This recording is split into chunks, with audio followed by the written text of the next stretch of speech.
and welcome everybody to there we go. Cool.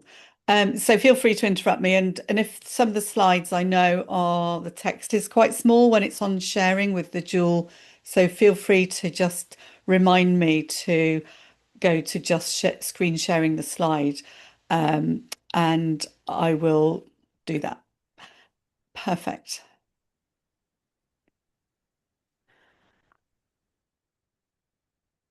I want to think today around inclusion, but in particular neuroinclusion, and how we can create a framework and place where we have a kind of universal design where we all, each of us, take ownership and responsibility for doing small, specific things where we can consider how people think, whether they have a neurodiverse diagnosis or not, but also in a much broader sense, how we can help to involve, include, make people feel like they belong, that regardless of how they think, whether they're focused on the past, how things happened, what happened before, where we've come from, how do we get to be here, as well as the people who think far into the future.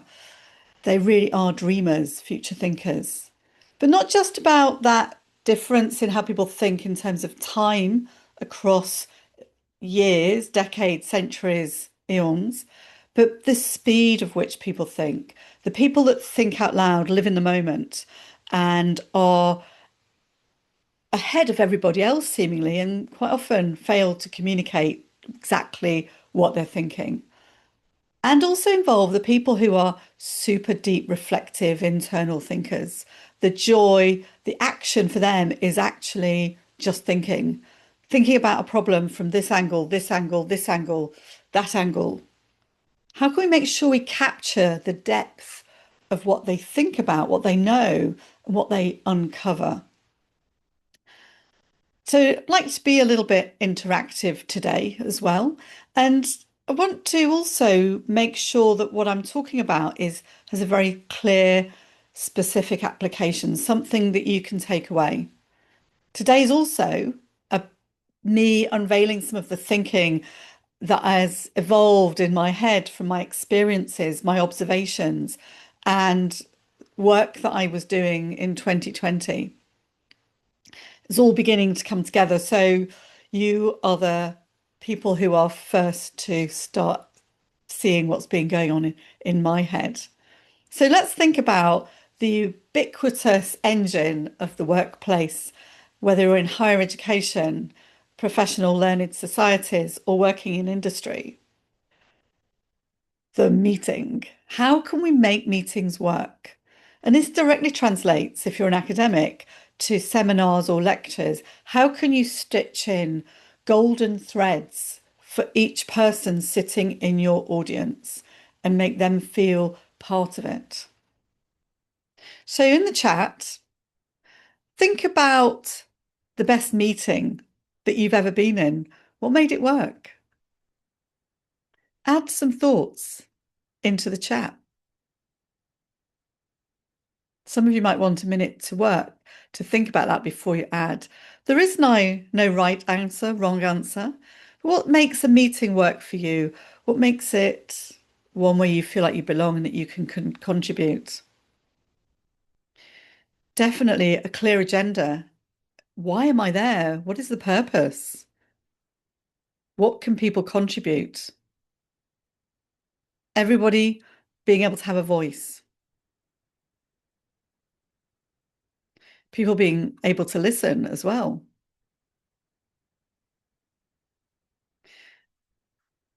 Others are still thinking. But it's about being able to contribute. Of course, there are times when the meeting you're in might be something you're there just to listen.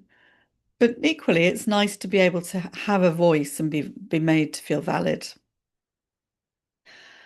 And I'd also wonder what makes a meeting hell for you. No, you don't need to add that in the chat, but just to consider that and think about it when I show something to you later on. So understanding what makes us feel like we have a valid purpose is something that we need to think about the people when we're chairing meetings. But also, how does that meeting shift if you are, and how do you shift in your career as a junior engineer, as an individual contributor? You might be required to do more thinking and more active, actionable work where you're doing stuff, delivering stuff, schedules, plans, and specific things that need to be done. But when you then move up to the management chain, suddenly you have to be able to contribute in a really different kind of way. So having somebody in those meetings who can understand the mechanics and machinations and has strategies, small, specific things that they can do to create those red threads is really important. Now, some of my thinking has comes from my experience and as a Clifton Strengths coach. Some of that will become evident. Some of it comes from my work with UCL, helping to pilot and then design and deliver or develop the integrated engineering program at UCL. Moments when I saw students being almost ridiculed quietly from behind them because of what they've done, whether it's because every time they wanted to contribute, they stood up. Some of that might be the cultural background. Some of them, in one particular case I have in mind, clearly the student had some kind of neurodiverse condition. So inclusion is something that's been a really big issue for me, in fact, all my life.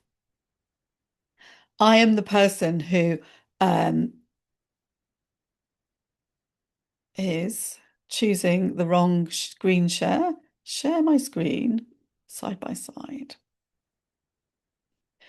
So I have been known to say in the past that I was born with an extra fairness gene. And it's made me think over recent years, why does inclusion fail to happen? Why are we still working at helping people think about who they are? There's so many initiatives that have been funded over the last 5, 10, 15 years. Many of these are well-intentioned initiatives, but there seems to be initiative overwhelm, lots of small specific things that are taking place. They don't seem to be connected and joined up. I see the same thing being reinvented over here and over here. For managers who bear the brunt of the need to do these different things, there seems to be too much to do. They're focused on delivering the work, applying for funding, doing a pitch, pitching for future funding within their own organisation or to external agencies. Being able to do more, to understand, go to all the different trainings around inclusion and diversity. They might go and do the training, but a lot of it seems to be tick box. What's needed are small, specific, relevant things that people can do. And that's what I'm going to give you some ideas of things that you could do today. Because I want to make sure that things change, that people are involved, included, and valued. But above all, the most important human criteria is to feel useful, that your contribution is worthy. I'm going to introduce you to something I have aired once before earlier this year, which is a method for improving your meetings. We called it, maybe a little bit tongue in cheek, our CPR method. How can you breathe life into your meetings so you reach the people who have silently withdrawn, who you might think might as well not be there?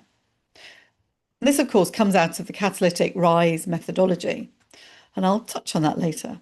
The CPR meeting approach is about getting the conditions right for your meeting. And please take this as well as for a seminar or indeed a lecture. Before you get there, what are the things that you can do to make a difference? The P is about the process for participation during the meeting. And the R is for reflection after the meeting, seminar, lecture. What are the things that you can do? It's about getting that environment right where we can be inclusive.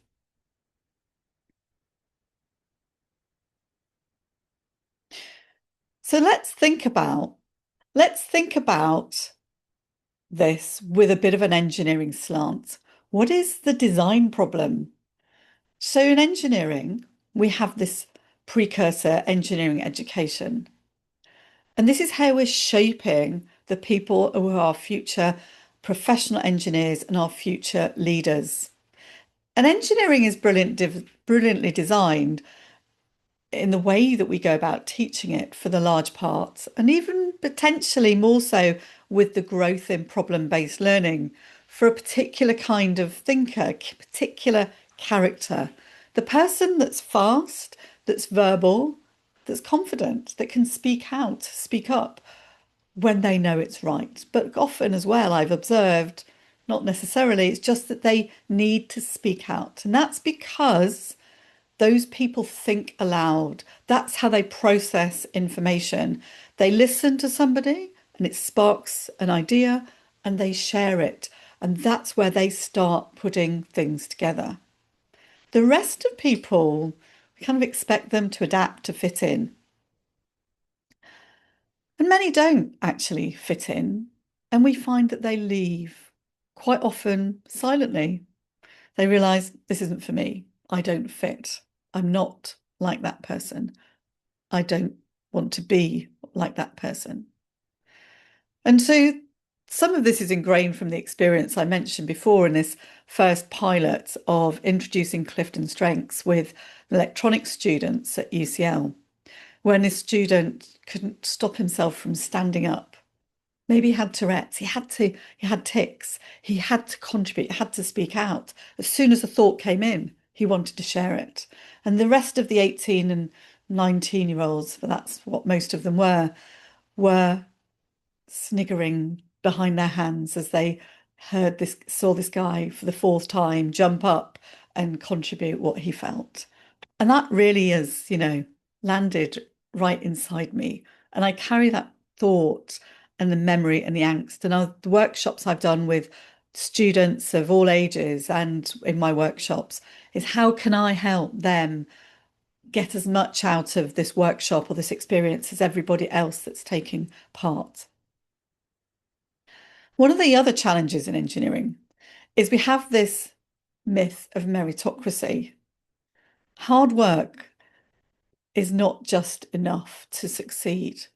It needs to be about who you're connected to. So meritocracy is not a guaranteed success for those who are the best. They don't always float to the top. So it's a bit of a design flaw of the whole STEM endeavour. And design failures are something that those of us who are engineers, STEM practitioners, those are the things that we can work on. Those are the things that we can fix. So I want to introduce you to some thinking style typologies. So whilst I'm just introducing this, if you can go to your taskbar, you may remember there's an annotate function in Zoom. It's a little kind of stylized pencil. So I want you to think about the kind of how do you think? Now, these have been extrapolated from tools like the Clifton Strengths tool. And we have the pattern spotter, people who are really fast thinkers and see the way information comes together. They can anticipate what's coming ahead and work out quicker and faster ways to get there. We're very likely to be the person who tries to beat the sat nav when we're getting there. The evidence seeker, the person who asks huge number of questions, quick fire questions, how, why, what, give me data, what's the facts, why did you do that? They can feel quite threatening with the flow of questions that come flooding at you.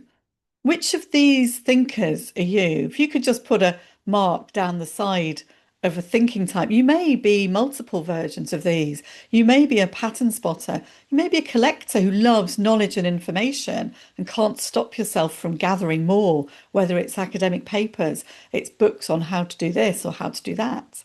You just love collecting things because you feel secure in having information. You might be a deep, reflective thinker, the kind of person who likes to mull information over, the person who doesn't necessarily contribute in a meeting unless specifically asked. And I hope if you're that kind of thinker, that you're able to say to people, I can give a quick answer now, but I'm going to be thinking about this and I'll come back and give you a better answer in a couple of days' time. You might be an absorber, the kind of person who's kind of got a Velcro brain. Wherever you go, you pick something up, you gain a new skill, you watch something, you do something. You might have multiple hobbies, but your joy comes from absorbing knowledge and information, not necessarily to be the best at it, but the kind of person who is confident in that flexibility and adaptability to capture and learn something new. You might be a visionary, the person that thinks 10, 20, 50, even 100 years' time. You might have been a daydreamer type person as a child. You might be a context builder, love history, can't get enough history, want to know how do we get here? What's going to happen? Let's not throw the baby out with the bathwater, somebody may have heard you say in the past. You may also be an innovator, the kind of person who hears one thing, sees another, and thinks, oh, that's interesting. Those go together nicely. Really creative. You have a constant well of creative ideas. Lots of different kinds of thinking styles. Can you recognize whether you've got more than one in you? When do you go silent? What makes you in a meeting or a seminar not contribute? Make this a little bit bigger. Oh, I need to clear my annotations. Oh, put a new menu bar.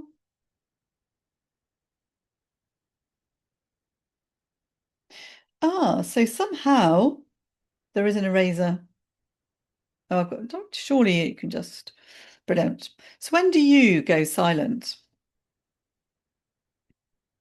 Is it when the discussion is too detailed? Now, these do map directly onto that previous screen if you've screen snipped it. And those of you who are Clifton Strengths specialists, you will probably recognize these really clearly. So if the discussion is too detailed or stuck in the weeds, and for me, when I'm in a meeting and people seem to lose sight of the where we're going, they get absolutely caught in this sort of little vortex down here, micro details, and they shift from the thinking about what could be or what we need to do. They get stuck in this vortex of, right, let's start working out how we're going to make it happen. And when people get stuck in that detail, I start becoming frustrated because for me, it's about where are we going? It is about how we're going to get there, but it's about laying out the possibilities. And quite often in a meeting, I switch off. Others get frustrated and go silent when clearly the conversation is happening that's really over here or way back fast in the past. And we're not thinking about the data and information. We're making decisions based on people's gut feeling. I've worked with a senior pharma team and I've seen that happen, how there's this whirlwind of conversations and excitement. And then somebody's very quiet in the corner. And they hadn't realized that she wasn't really participating. She didn't connect, she didn't get it. So understanding what people need to be their best is really important in helping to stitch in those golden threads. You may be wondering why I'm thinking and trying to map this on to neurodivergence.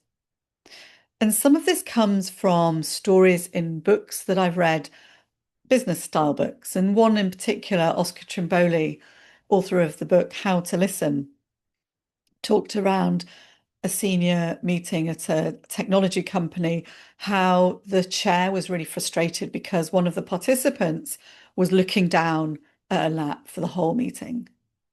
And it turned out when Oscar had observed it and was asked to understand why, he went to, why are you not interested in the meeting? She said, I'm absolutely engaged, and I'm working around and thinking about how this is important it is, and the work and working out how to contribute a really sensible uh, piece of information, but in the right way so people don't get upset.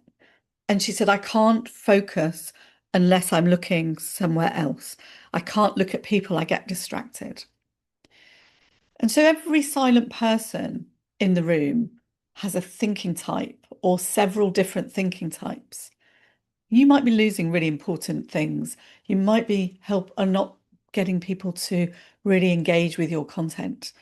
You might be losing critical thought. I've seen in the chat a few things that that people are don't like pointless discussions and stupid people prattling on. Someone else, I definitely have more than one thinking style. And another, yes, I have all of them. Absolutely. You could have all of these thinking styles totally in your core. And equally, you might be the person that has all of these characteristics, so much less a core part of who you are. Does it make you different? Does it make you less? Neither is less. But being able to understand where people are situated in this kind of thinking grid is what is so important around making sure we get the full participation. So now this is a little bit out there, and this is my thinking, and this is me trying to look at how we can take the knowledge from and the approach of positive psychology and bring it into the realms of what can we do about it. So it's also fed a lot of information here by the coaching and neurodiversity program that I did with Animus. And that's where I've just been mulling these things over. But I want to share and help people understand how they can use this thinking. It's not a diagnostic in any way, it's a probabilistic approach. And I want to understand how the overlap between those thinking styles that I showed at the beginning can map onto neurodivergent cognitive profiles, whether that's around pattern recognition, deep processing, divergent creativity,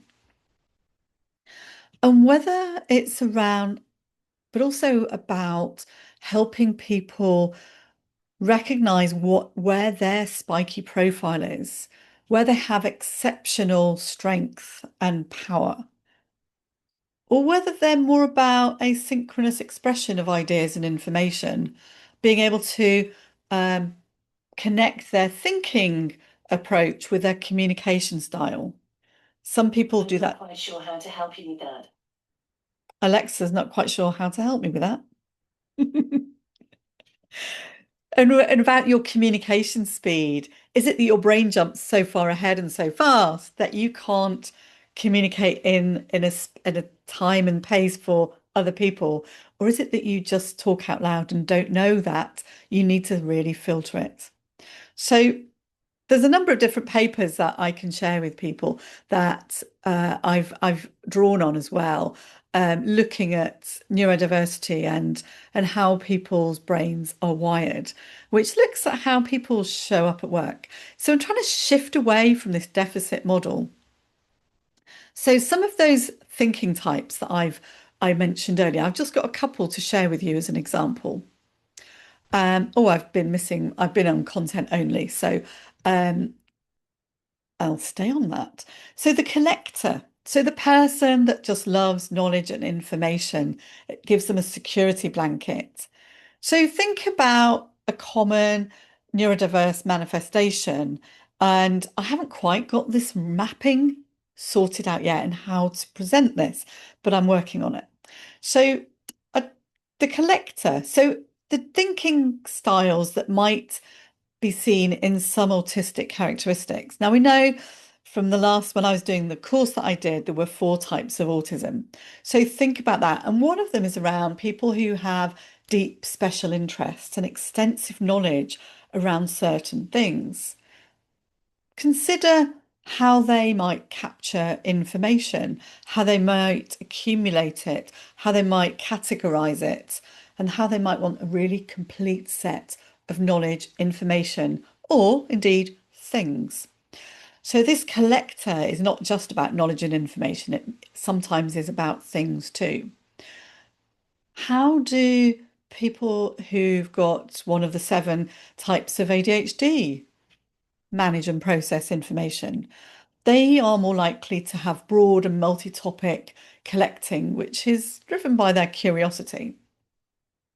Might not be consistent, it might be bursts that happen here and here and here. It might be somebody, so think about someone who's a little bit more got OCD traits that are very much about this completion of the collecting process. Again, information, knowledge, data, all things. People might be really focused on particular genres of books, for example. So how can we reframe this collecting tendency? And my phrasing at the moment is to think about it in terms of a knowledge architecture, a building of knowledge, and shift it away from hoarding. I don't know if that chimes with you. Um, and the other one that I have dived into for you, I've done this for all of those 8 thinking themes, but not quite ready to share that publicly. And so people who are about pattern spotting, the kind of fast thinking, anticipating, horizon scanning, absorbing information really quickly. So how does that characteristic map across to an autistic cognition type? So the rapid detection of patterns um, might be something that people with autism might, or types of autism might see as data and systems. It might manifest itself as particular behaviors. Think of that in terms of a really sense of a really strong signal and a focus so that they become almost deaf. They can't hear what's going on because they zone in massively.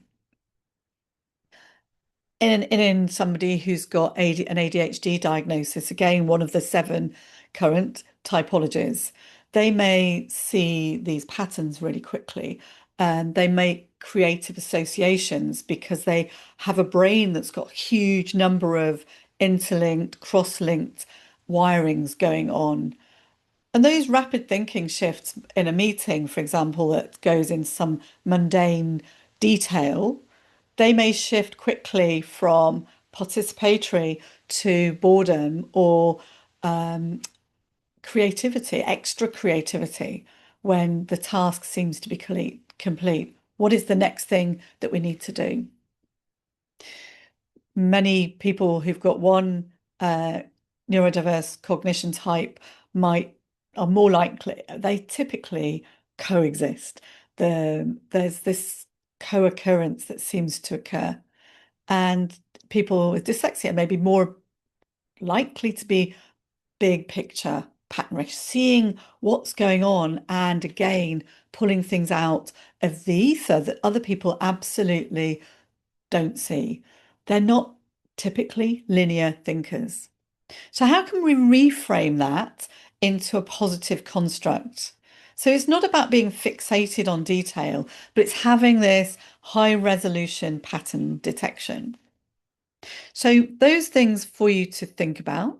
And I'm seeing some interesting comments in the chat. So, we'll get back to those later, or I will reply to them directly later on, but just conscious that it's lunchtime. So, one of the things that I wanted to really this is a quote from Cope and Remington.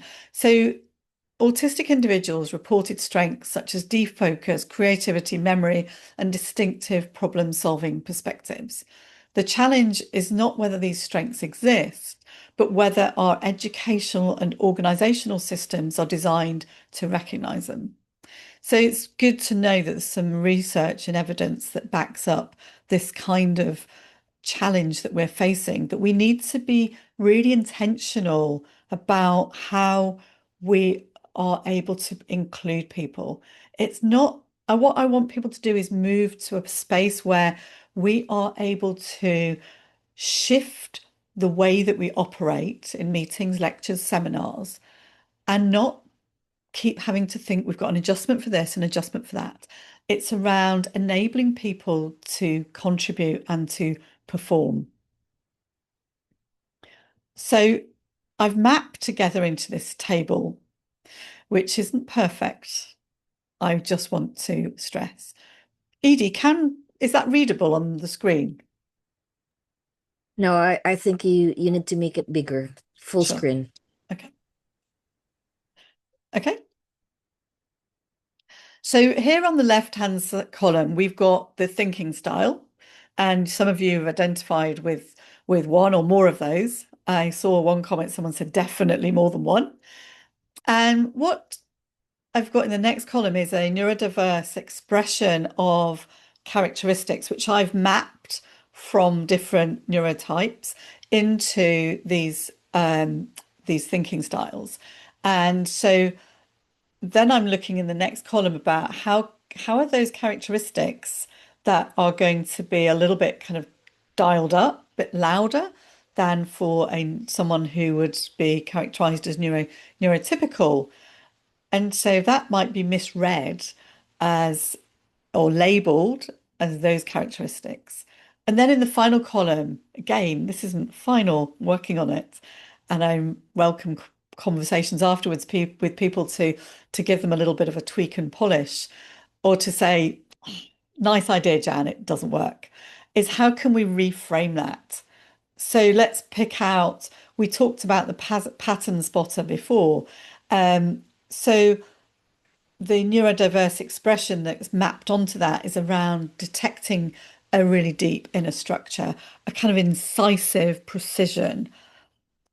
This is a characteristic that then gets misread or labeled as obsessive or manipulative for people who are incredibly fast thinkers, that they've been planning something all along or plotting.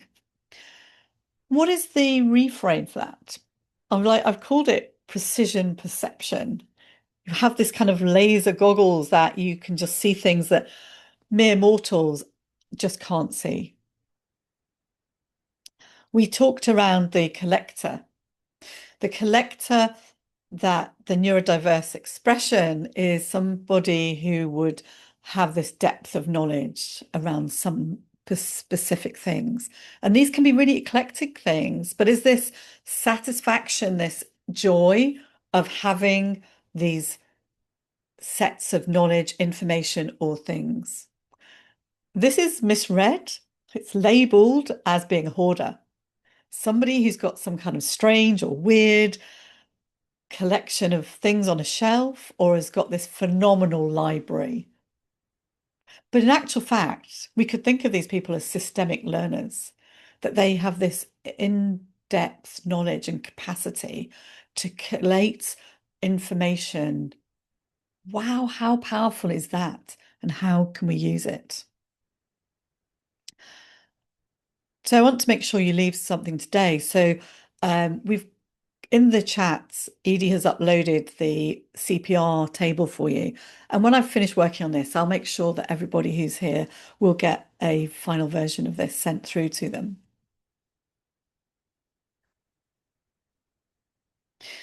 So let me challenge you. What changes if we design for thinking variability rather than one preferred style? And how can we go about doing it? So the first thing that was struck me was a number of years ago, and I was in an engineering education discussion thought leadership group, and it was around notice, listen, question. And it's a really great framework. It's really simple and structured. I've been mulling that round. How can I take that further forward? So what is the first thing we need to do if we're thinking about being more inclusive, about seeing those red threads and joining them together? So the first thing is about noticing. Start noticing who in your group, in your meeting, in your lecture, in your seminar, in your friendship group. This is not limited to the workspace. This is about life. Who asks incessant questions? Who's really quiet? What's going on in their head? Who asks, what if? Who wants the historical context? or who brings or is interested in it. Noticing is absolutely the first step of inclusive design. So let's go back to that CPR. What are conditions that you can do? How can you prepare to be intentional about being neuroinclusive? And I'm being using neuroinclusion here as a really broad and generic framework. Neuroinclusion for people who've got a neurodiverse diagnosis, but inclusive of people who just think in specific ways, whether it's across time from the past to the future, or people who live in the present, but also people who think super fast and out loud, people who think in a kind of reflective, deep, considered kind of way. Because by doing that, we're broadening out what we're talking around when we talk neuroinclusion. It doesn't be, it goes beyond being about the 15% in your workspace. It goes to being about 95% of people in your workspace. It's not to ignore that some people have got diagnosed conditions. Some people take medication. It's about not making them feel that they aren't right, that they don't fit. It's about being inclusive of every single person. So think about the meeting. Let's get specific here. Take time to prepare. Did your papers and agendas go out early enough for those people who are deep reflective thinkers to think about? So even people who are last minute and don't do things in advance, don't plan it, tick it off, the people whose neuro wiring means that they don't get round to doing things until there's a deadline and they get triggered by the need to the kind of the flight response or fear and flight response. Get those papers out in advance. Did you manage a pre-meeting with key people? What about having a conversation with people who typically are quiet? Will they have something to contribute? Cue them up for the meeting so that they are able to prepare and rock up ready to contribute when you need that information. Did you set the right tone at the start? Did you say that you were going to be inviting people specifically by name to contribute to certain parts of the meeting? Get that in your opening section and plan in some spaces. Try asking yourself, should everybody be there? Because sometimes they don't need to be. Or should people who don't normally come be invited? And perhaps some people could just come in for the bit that's relevant. Maybe you need some more creative thinking for a section. Find your innovators and bring them in. But a thing that I find really valuable, I've found, is to have some asynchronous input in advance, during, and after. Some of that can be about questions for people who maybe come from a background where they didn't have professional parents or English isn't their first language. People can ask a question and other people can respond. Doing that in Teams is good, but better is doing it on a platform like Google where people are anonymous and don't have to show that they don't know the question. What's going to happen in the meeting? What's your process for participation? Number one, invite everyone to speak by name. It's simple. It's super, super simple. When you're thinking, asking for contributions, use the 3-minute pattern. It's not 1 plus 1 plus 10, because that's 12. It's 1 plus 1, close brackets. So what I want you to think about is I want you to think about something for 1 minute. I want you to then write for 1 minute. And then I'd like you to speak for 1 minute and then invite contributions. This levels the playing field for the fast talkers and the deep processors. Build in thinking time for your meeting. Just time to walk around. Make that a normal thing. People don't have to sit still for all that time. But build in that 5-minute break. Build in time specifically for people to go and have a conversation one-on-one or in groups of 3 or 4, or somebody to go outside and sit there and have a think and a cogitate. Use online tools in that meeting. And then think about time blindness. Terrible phrase. I've written a blog on that. But people sometimes might be myopic about time. Sometimes people might have agnosia and forget about time. It's a really complicated and emerging field. So simple things you can do in that meeting, those are included on that CPR PDF that you've got. Follow up afterwards, reflection, follow up with those quieter participants, check the asynchronous input at certain specific times, call on somebody to keep a track of what's on there so that you can shift and adjust what you're doing. Audit the conditions, not the person. Those are the kind of things that can really make a difference and help you stitch those golden threads to your meetings or your lectures. We've got the CPR process, and this is the PDF that you can download from the chat, and it will be there at the end as well, and we'll email it with the follow-up. This is all about creating psychological safety. It's about creating that space to enable participation. And I really want you to think about this CPR framework. It's about universal design. It's creating the conditions. It's having a process for participation, full participation, but also don't forget the reflection. It's not just about done that meeting, tick, where are the actions, we'll follow up the next time. This is about making sure that you're meeting that engine of the workplace, whether it's in the private sector or academia or charity sector. It's around creating space for everybody to be included. I've come to this because I created this methodology, the rationalize. Nobody will do anything to be inclusive unless they figure out what's important to them. And once they've done that, they're going, oh, okay, it's going to make things better. It's going to help people perform better. It's going to help my product, my outcomes improve. And there's loads of data that shows that there's a reason for being inclusive. And it's all about constructive, positive, bottom line outcomes, let alone the important things of making people feel valued and worthwhile. Internalize it. So once you've done that rationalize, why is it relevant to me? You can then internalize, well, what can I do? I'm giving those things to you today. And then, of course, you take the next step, which is let's strategize. We can do other things. We can use tools, we can use employee feedback to work out where else we can make targeted interventions. And the E is about externalizing and energizing other people to see the benefits and the impact. So inclusion is not a knowledge problem, it's a systems design problem. And most of the people that I collaborate with work in the STEM space. And this is a systems design problem. It's something we can work on and do something about.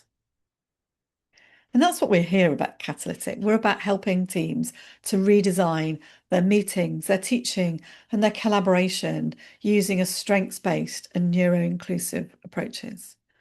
So if I can just ask you to do one thing after this, you will make my day feel like it's been worthwhile getting ready for and doing this webinar and sharing information and ideas with you. And I do enjoy that connectivity. And I love to follow up with people too. So think about one change that you will make to the next meeting that you're in. Maybe it's a seminar, maybe it's a lecture, maybe it's a workshop that you're running. And if you're in the education sector and it's already next September when you're going to be doing it, take that time now. What one thing will you do? Is it a conditions, a participation, or a reflection piece? So I want you to write it in the chat. Don't hit send yet because we're going to do a chat bomb. What one thing will you do to make a difference to a meeting that you're working on? And I ask you to do the written prompt, not just a verbal one, because this is more respectful of different thinking styles. But also by thinking, writing, and then verbally sharing in a meeting, you activate many different centers of your brain all at once, and it becomes one thing. So it's written in the chat. Hopefully there's more than one person's done it. So let's chat bomb. Hit send now. I love it. The first one was, I'm not sure yet. Now, why would you do a chat bomb, you might ask? A chat bomb is really useful because people don't spend their time, the people who are distractible, reading what everybody else has sent, has written. People actually think about what they want to say. I think it's good fun. So it's great to see there's quite a few actions here, sending out agendas in time with invite, even if it's high level. Thinking about the conditions and the types, different thinking types in advance.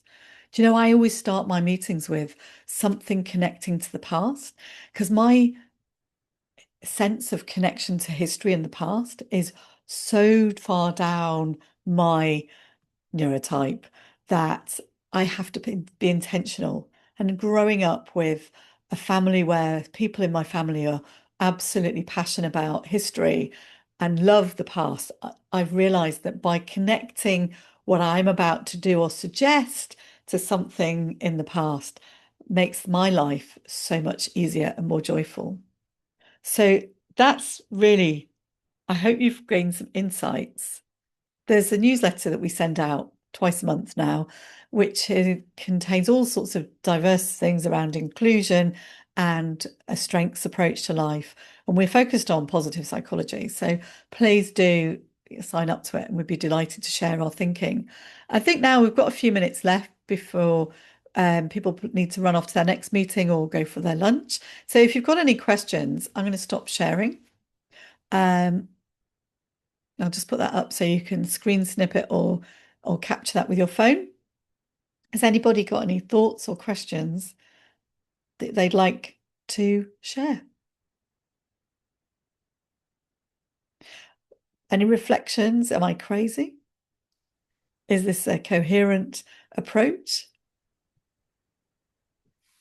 And those people who've not got cameras on, that's fine. Just speak up. Hi, Jen. This is a fascinating subject, and I see it all the time. It's so important to understand that people are different from us, and somehow we expect people to be like us, to think like us, to function or understand at the same level. We get frustrated when they don't. What is, in your experience, the best way to introduce this in teams and when speaking with leaders and because it's sometimes it can be a sensitive subject.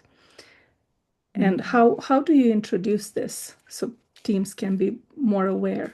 I I I do use the Clifton Strengths tool and then have people have conversations about how they can be at their best. What do they need to be their best? And it's really around, I try not to lay it on them as it's about inclusion straight off.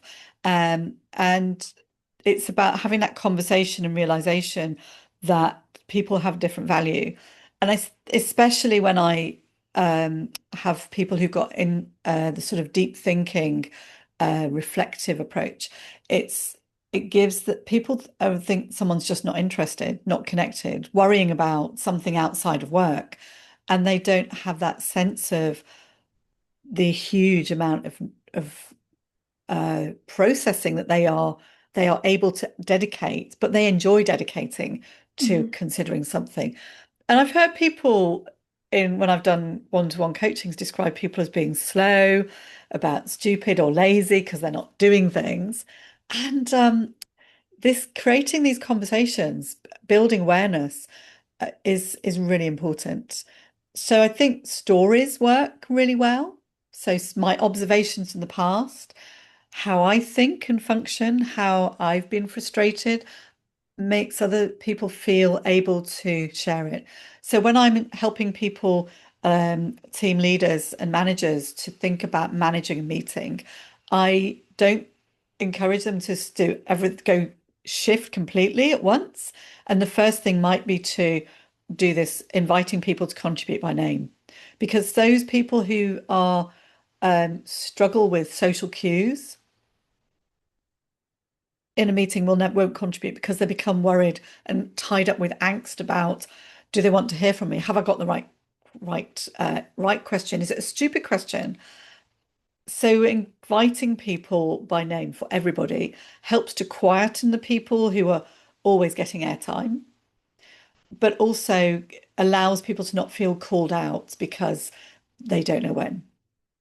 My own meeting etiquette evolved early in my career working in manufacturing, and sometimes I couldn't get airtime and people didn't notice, but I wasn't going to sit for that. So I developed a strategy of interrupting intentionally.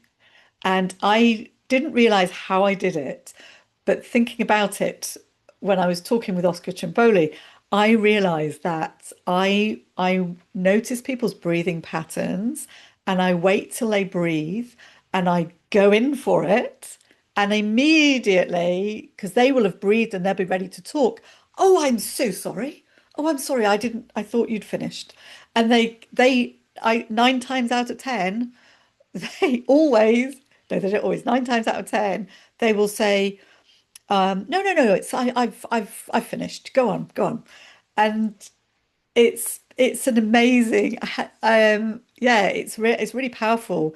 And it always feels a bit naughty, but sometimes you just got to get your point across. Or if you're in a meeting where you're not able to contribute and you think, I've come all this way, I want to say something, then you darn well should, because your opinion is as valid as everybody else's.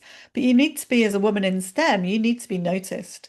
And if you stay silent, you won't be noticed. So there's a number of different strategies. So it's about encouraging managers to have a series of things that they're going to do, but to be by being intentional about it, the first one to do is send the paper out in advance. That's the easiest. And then to invite people by name.